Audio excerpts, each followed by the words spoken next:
Ladies and gentlemen, please welcome the moderator of the next session, Maithreyi Seetharaman.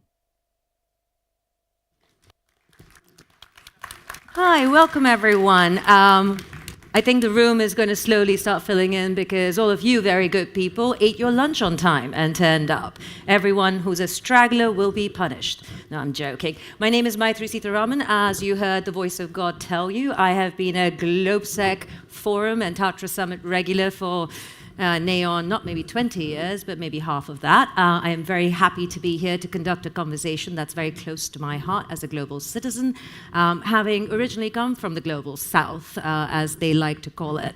Again, I am also the editor of The Chief Brief and the founding member of GlobeSec's Women Leaders Council. So on behalf of the WLC and my team at The Chief Brief, thank you very much for being in the room.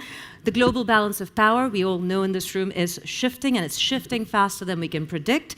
The influence of Europe is important in all of the matters that we talk about.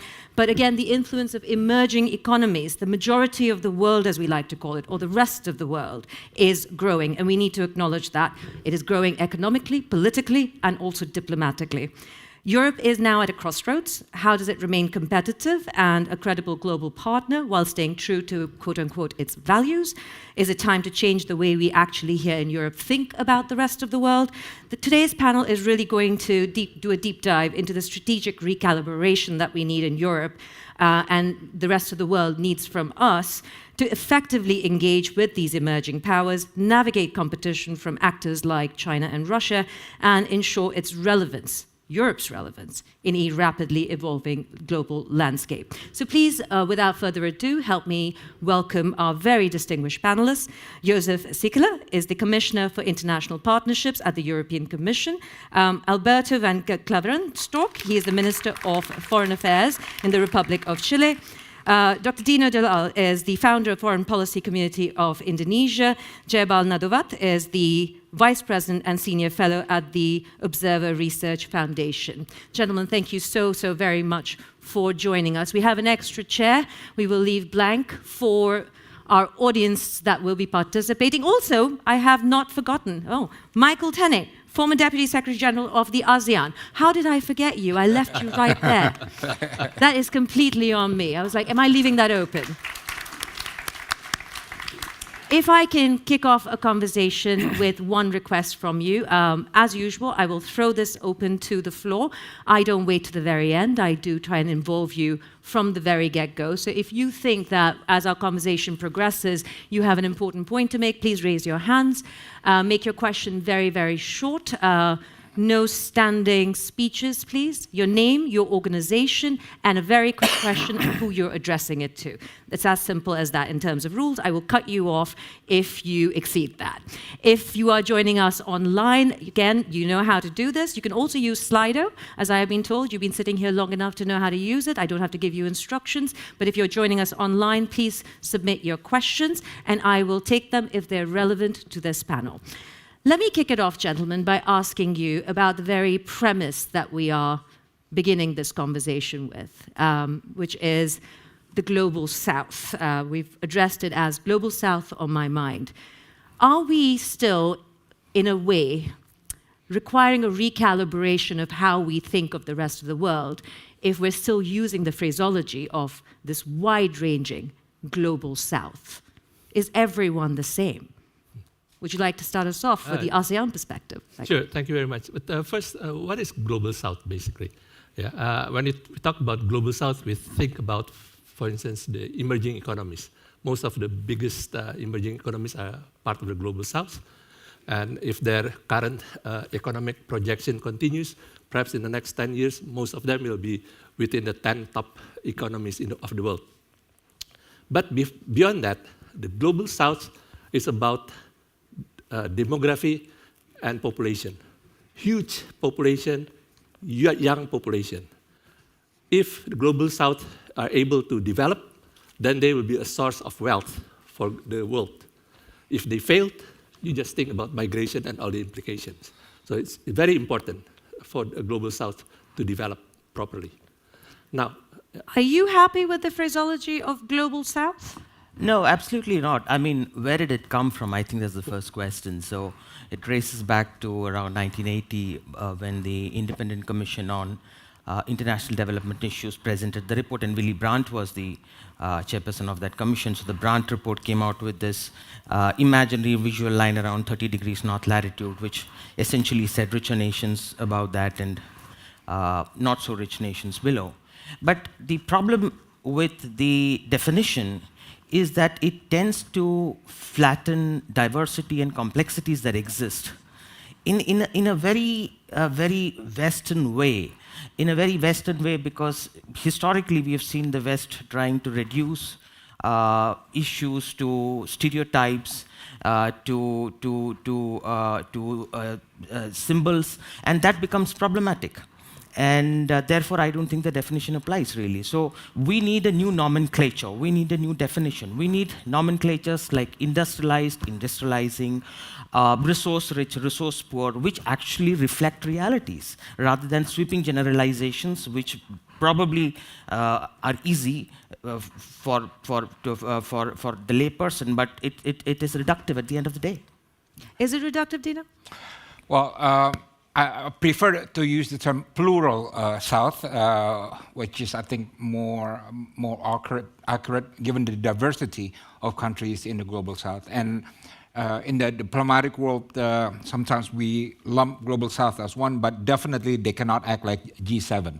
Yeah, you look at the non-aligned movement now; it's really weakening. Right, and the G77, they're trying to revive it, but you don't know how effective that will be.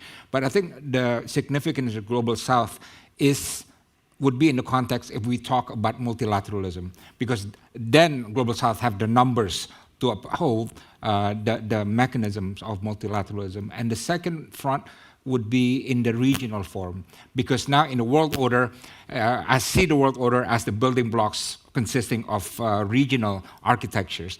And it is in the regional architectures that the Global South countries are playing more and more of a role.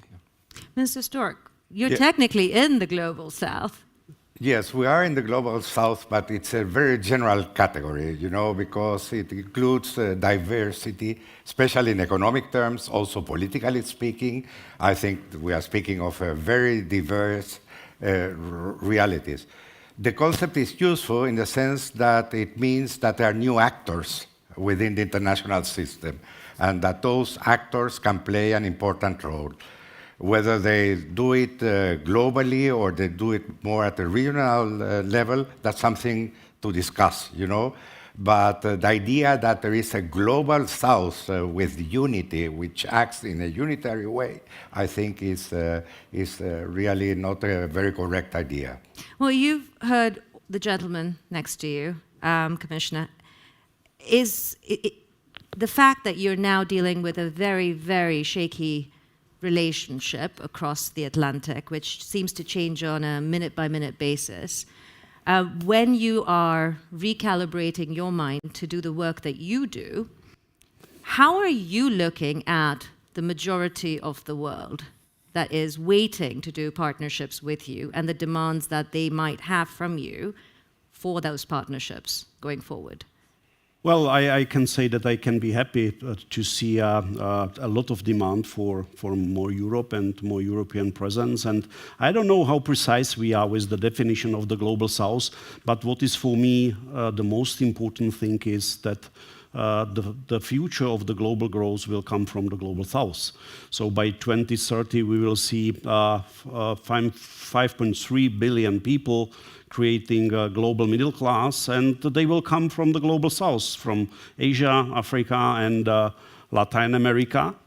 This is a lot of ambitions, this is a lot of energy, and so this is a lot of global opportunities, but if we don't turn these ambitions into real opportunities, it can become also a global threat or a reason for global instabilities. So from this point of view, we need urgently to change the approach, to become more focused, to focus on the job creation, on the creation of the value chains, simply to offer to this like a growing population, to the young generation, a sustainable future. I know the Mercosur deal is always talked about within Berlaymont as like this shining example of this relationship. It took 25 years to do. So Commissioner, from January, we're sitting now in June, we know the global order is changing. How quickly can you move to ensure that the partners sitting with you can do those deals? Because you say urgency is the name of the game. It's not something the European Union is known for. This is not about urgency to deliver, but the urgency to change the approach. 25 years is really too much, yeah? And this is about changing the approach. We simply cannot accept anymore that one country or one group, small group of people is blocking something what is beneficial for 700 million people, like a Mercosur. And when we met the last time with His Excellency, I was in my role of the foreign minister, of the Minister of Industry and Trade of Czechia, and I at that time promised I will do the best that we will close the Mercosur. Yeah? Now I'm sitting here as a commissioner, and we are there, and I am extremely happy, and it should become a showcase. So we are speeding up the things, but this does not mean that we need to compete, for example, with the major rivals when it comes to sustainability or when it comes to deliveries. We are appreciated for our standards, and we want to remain stable, reliable, and predictable partner. So this is not about speed, this is about the delivery. Yeah? And I think here the value proposition coming from Europe and the European Union and the impact is much better than the value proposition, talking in the business terms, coming from our competitors or even, if you want, rivals. So I'm going to put that question to both Jaibal and to you, Dino, because at some point deals have been in the works with Indonesia for a very, very long time, and values tend to be the stumbling block, whether it's environmental or otherwise, for Indonesia, and similarly, there's a whole kind of push and pull with India. So if I can get your take on, is a sales pitch good? Yeah. Well, interestingly, I just came from Brussels, and I met our senior minister, who's the chief negotiator, dealing with EU on CEPA, Comprehensive Economic Partnership Agreement. It's been stuck for 9 years, but after Trump came in, and then they imposed tariffs on us and the economic pressures, now there's a fresh push to finalize the CEPA agreement. And surprisingly, after 9 years, right, just hanging, after 9 years, he said that we hope to be signing this in the next 2 months. So the Trump...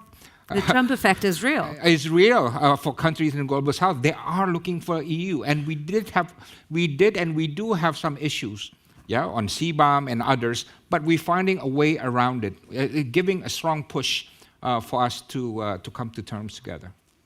Yes, if I may. And then I'll come to you. If I may, well, Chile is not a member of Mercosur. We have our own agreement with the European Union, and we have a very advanced agreement. I mean, we had an association agreement in the year 2002, and right now we negotiated a framework agreement. The first country to ratify the framework agreement was the Czech Republic, so we are very thankful for that. But what I want to say is that in our case, we have had a very positive experience in negotiating with the European Union. It's a very advanced agreement, only comparable, I think, with the Canadian EU agreement, and it shows the possibilities of a close relationship between the European Union and a country of the South. When we speak of the South, we also have a geographic South.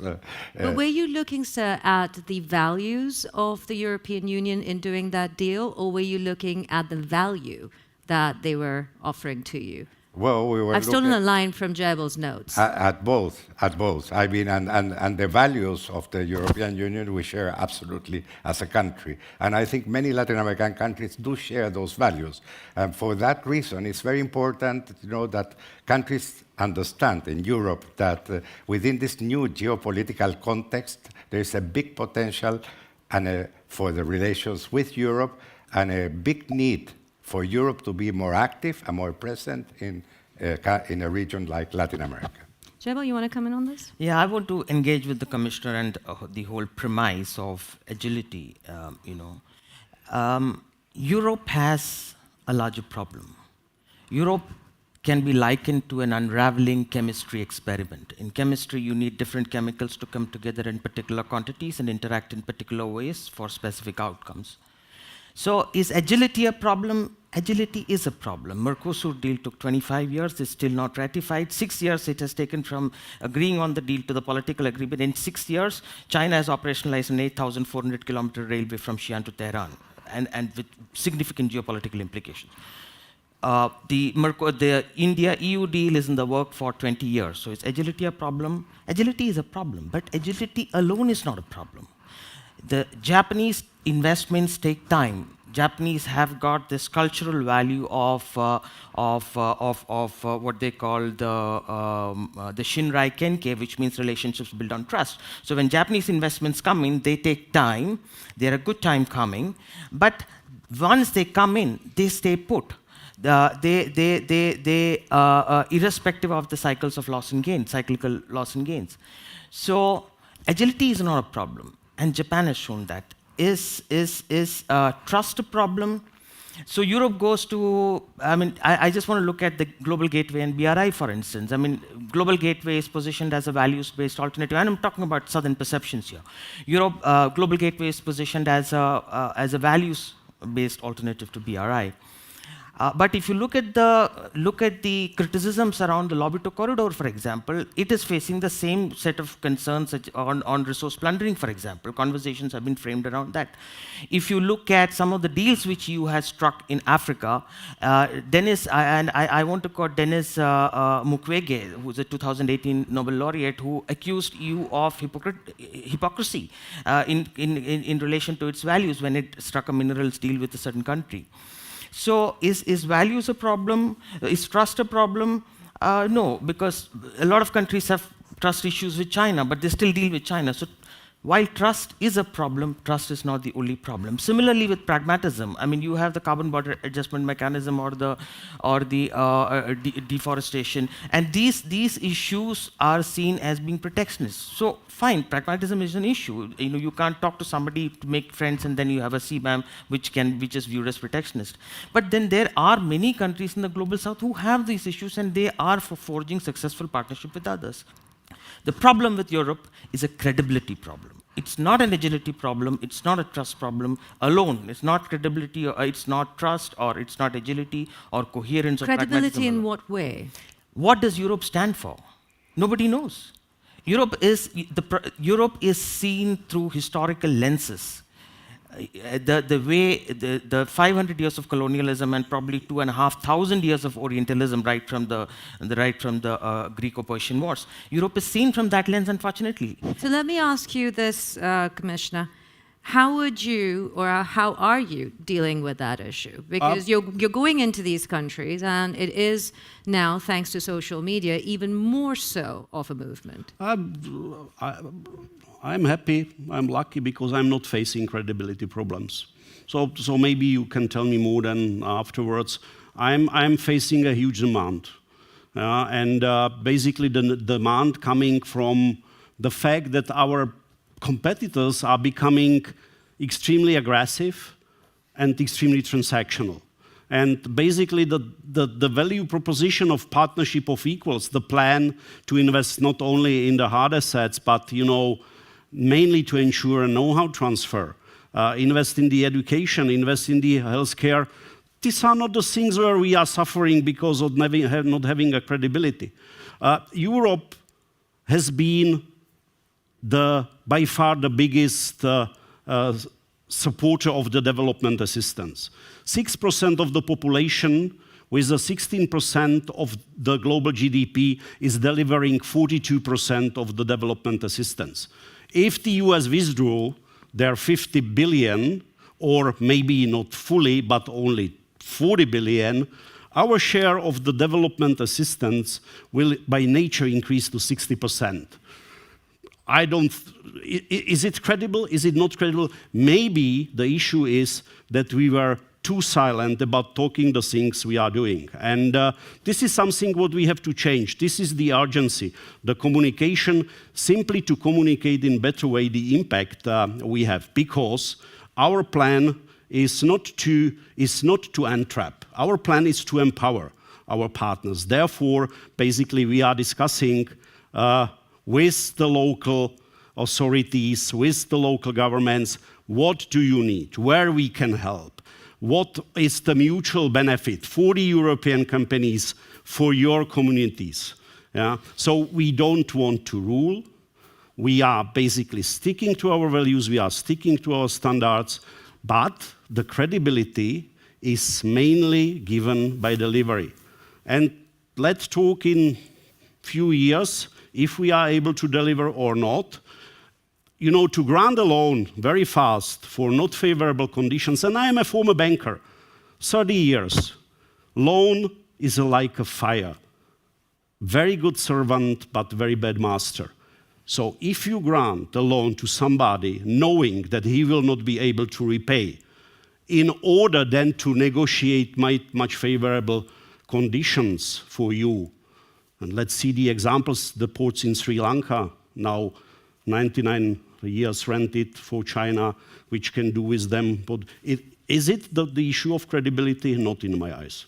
So development finance across Europe is taking a hit as well, sir, because a number of countries have rolled that back. So at this point, do you think trading with these nations, finding value deals between regions who are already dealing within themselves, is that the best approach forward? Look, 50 billion, as I said, by far the biggest supporter of the development worldwide.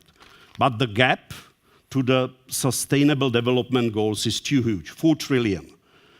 So to close the gap, which will basically remain after the change of the US administration approach. It's not just the US, sir. It is happening across European countries as well.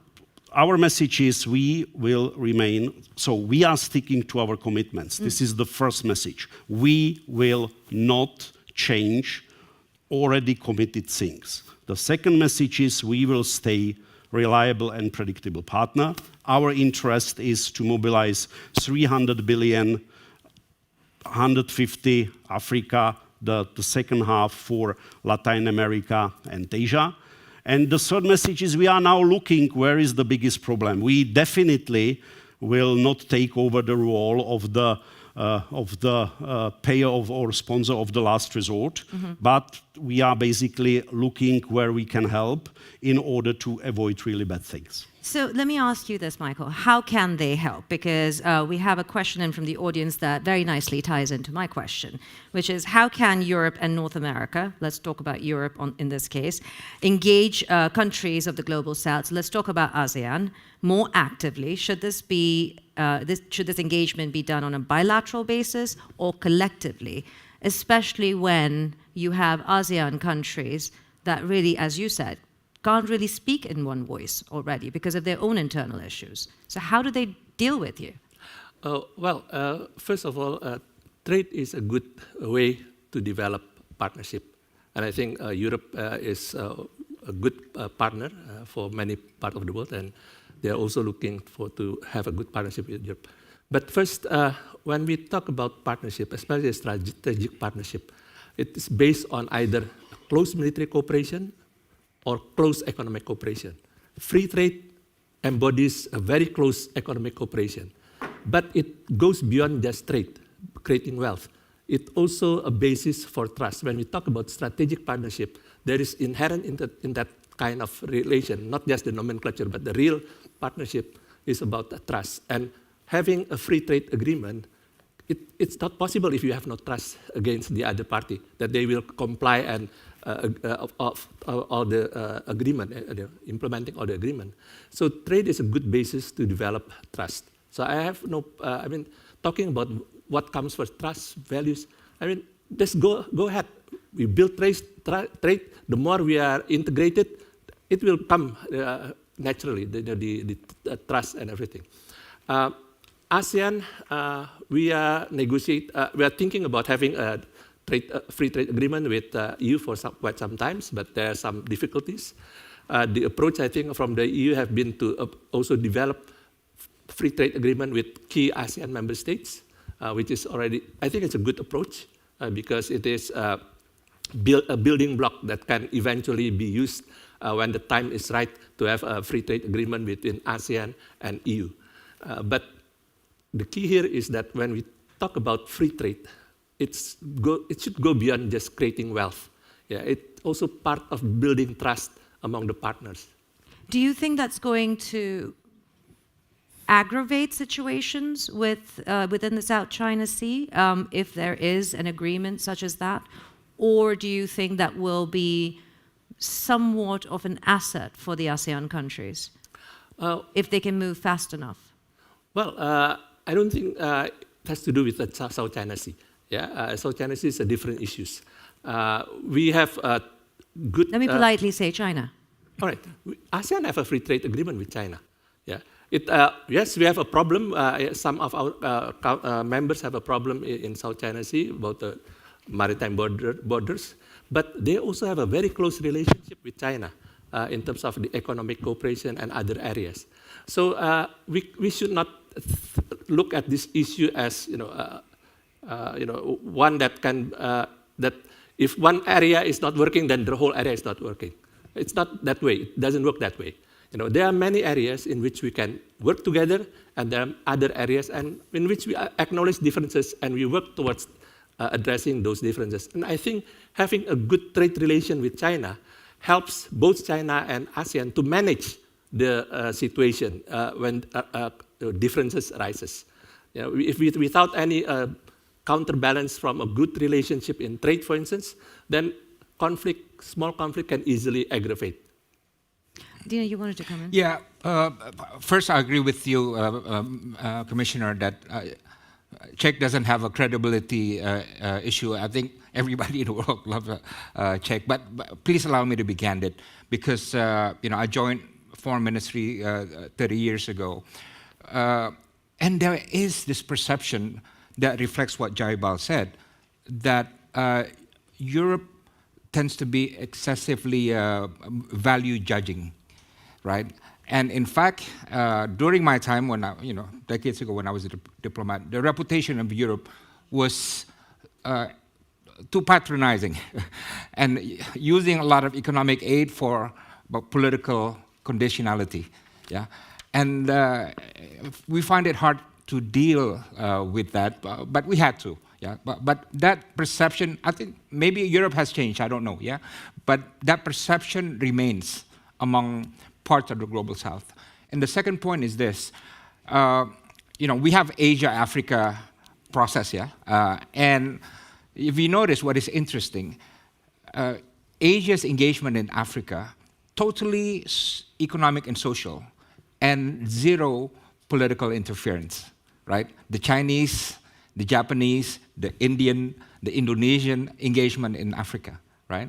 Compare this to the European, including, Russian also engagement in Africa. It's not just economic, but there's a lot of political interference and also military involvement. And I think that represents some degree of contrast between the engagement of the global South in Africa and the Western or European engagement in the same area. It's just a different way of dealing things. But it does create these perceptual gaps in how we see Europe. Yeah. Commissioner, would you like to respond to that? Maybe there was a feeling that the values and the promotion of the European values were very much in the forefront of the agenda, like making them as a conditionality. but you know, I think the values, it is that what gives Europe its global edge. And in today's world, the speed and strength matter, but also the standards and values. While others offer fast financing, we offer a long-term, transparent, and sustainable approach. And this is precisely exactly that what many countries are now asking for.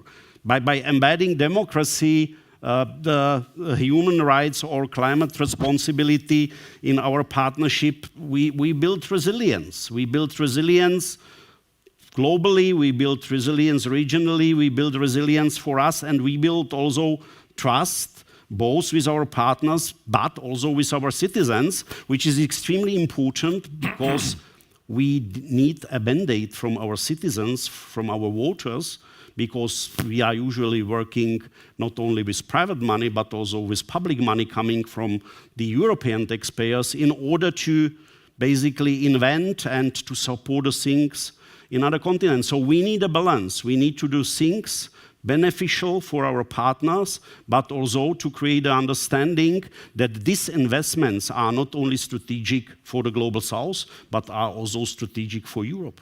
Mrs. Stork, if I can ask you, what worked in your talks with Europe and what didn't? Maybe there are lessons there that can be sped up. Well, you know, in the first place, we didn't have a problem with values because we share values with Europe. I mean, to be quite frank, and that's the situation in general, I would say, in many Latin American countries. Yeah. Our problems were more specific in terms of some trade issues, but our economy is very open. The Chilean economy is extremely open. You know, we depend very much on foreign trade, and so there were no serious tariff problems. So I would say it was a very easy negotiation. It took some time, but you have to understand also how Europe works and how the European Union works. I personally had that advantage that I was ambassador in Brussels for many years. So you need the feeling of how to negotiate. So really, we didn't have serious problems. Problem is in Europe, in the case of Europe, but that goes more for the rest of Latin America, is protectionism. And that's one of the problems which is present in the case of Mercosur. And there's a fear which I think is unfounded, but there is some fear in terms of some sectors in the case of Europe. But our general appreciation of the relation with Europe is that, unfortunately, Europe is losing ground in Latin America, you know, and it's losing ground to its rivals. And some people complain about investments, that there are more investments from other actors, but please, invest more. You know, in some cases, investors from other countries, from third countries, were simply acquisitions of enterprises, of European enterprises, some of them public enterprises. Mm-hmm. So that's one of the issues. And I think, again, in terms of turbulence, in terms of uncertainty, in terms of trade disruption, we need more solid relations with Europe. More solid relationship and an understanding on both sides of how both sides work. So if I can ask you, Jaibal, you've looked at some of the formulations that work in terms of how Europe can enter the majority of the world. I do have an issue with Global South. I tend not to use it very often. What are some ideas that the Commissioner can take back to Berlaymont? What are some of the tips that have worked, say, in Africa, in Asia, and of course in Latin America? Because I know you were thinking about it in terms of how you do the trading. So give us an idea. So I'd look at innovative approaches such as triangular development partnerships. And I'd make a case for India. I mean, and India has been very, very pragmatic in this term. So when we look at the International Solar Alliance, India and France are working together in third countries. And similarly, when India is working with Japan for the Asia-Africa trade, Asia-Africa growth corridor. So we should look at partners bringing in their respective strengths, and India has tremendous amount of runway in Global South because, during the India's G20 presidency, AU became a full member, and we had the vaccine Maithreyi initiative during the COVID-19 where... Thank you very much. Yeah. My name. So we should look at triangular development partnerships. And out of the many things that need to happen, this is a problem is that even when we talk about values, and I appreciate from where the commissioner comes from, but the problem is that sometimes realities fly in the face of what is being professed. Then it is seen as mere virtue signaling. It can't be seen as virtue signaling. It has to be seen as, for example, in South Africa, the green hydrogen, export-oriented green hydrogen corridors, questions have come up. Is it benefiting EU more, or is it benefiting South Africa? Is it a partnership of equals?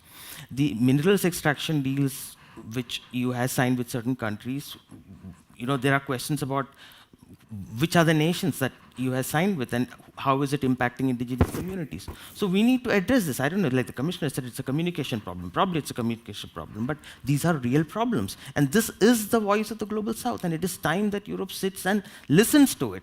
Because if you listen to it, then you will have solutions. If that's my view. I'm going to let him respond to that before I go to the audience. Since my appointment, as of the end of December, I visited 17 or 18 countries, and the main issue was to listen. To listen to the member states, what they think about, to listen to the partner countries. So I was in India, I was in Africa, I was in Asia, in Latin America. By coincidence, yesterday I was sitting with His Excellency, your Foreign Minister Jaishankar, and we were asking our teams to exchange the expertise, because we have a great experience with emerging CEE countries, the showcase for successful development after the fall of the Iron Curtain. India has a unique experience with urbanization, with water management, with electrification, railways.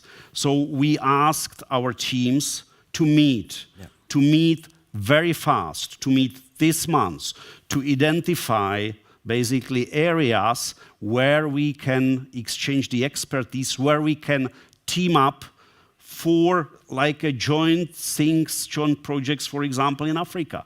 So yes, and I was mentioning Mercosur, I know that Chile was another part, but Mercosur has an impact on the whole continent. This is not only a trade agreement, this is a very strong political signal. And as I said, this is about 700 million people market, which will benefit from basically no tariffs or lower tariffs arrangements.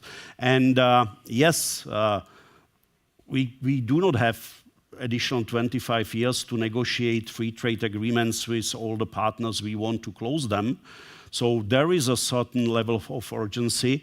But when I was talking about the sustainable development, so we do not want to compete just in speed to grant loans. We really want to have also sustainable background of the things we are doing, so empower, not entrap. So this is basically the approach.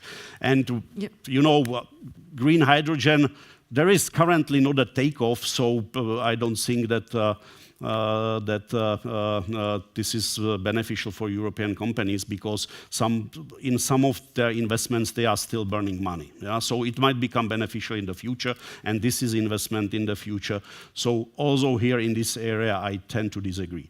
And what is more important, these are modern facilities, there is a know-how transfer, there are employing people, and as I said, this is investment in the future. But what is more important, that the green hydrogen will be not used only in Europe, but will be used, in order, for example, to decarbonize or to industrialize the parts of Africa. You just made a lot of people in clean energy breathe a little bit easier with that last line.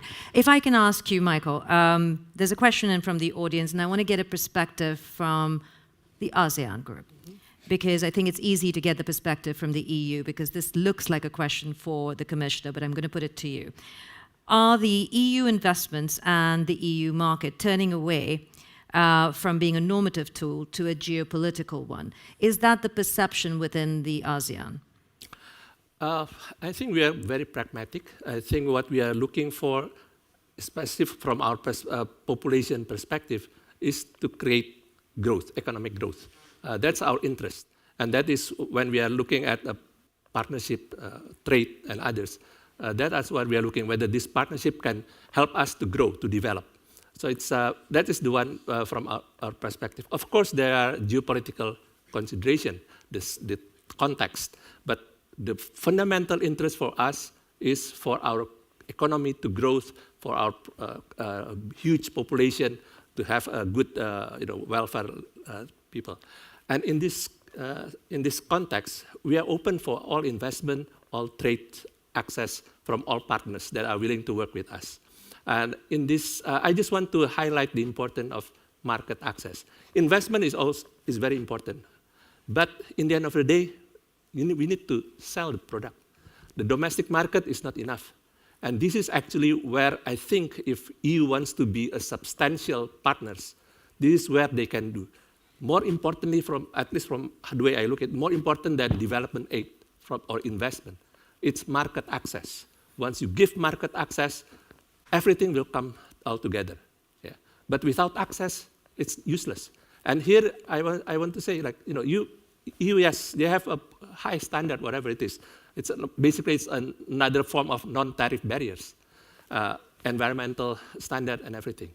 The question is, when you put those kind of standards, are your consumer in EU are willing to pay the price for those additional standards? If you are not willing to do that and you want to pass the cost of all these high standards into the producer, then you are not a good partner. That is another hindrance to the market access. So I think this is the way we have to look at it.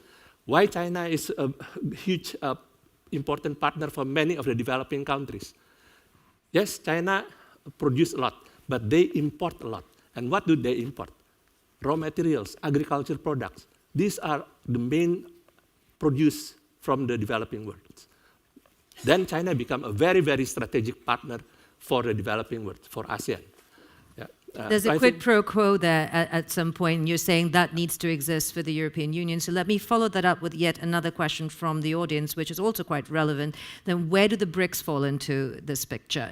And the question is, are the BRICS a genuine representative, a representation of the Global South, a new overlord, or an irrelevance in the situation that we find ourselves in, where we're trying to do deals with Europe, and we don't know what we can do with Washington at this point. So, Jaibal, BRICS, are they the new overlord? Because you guys are loud and proud.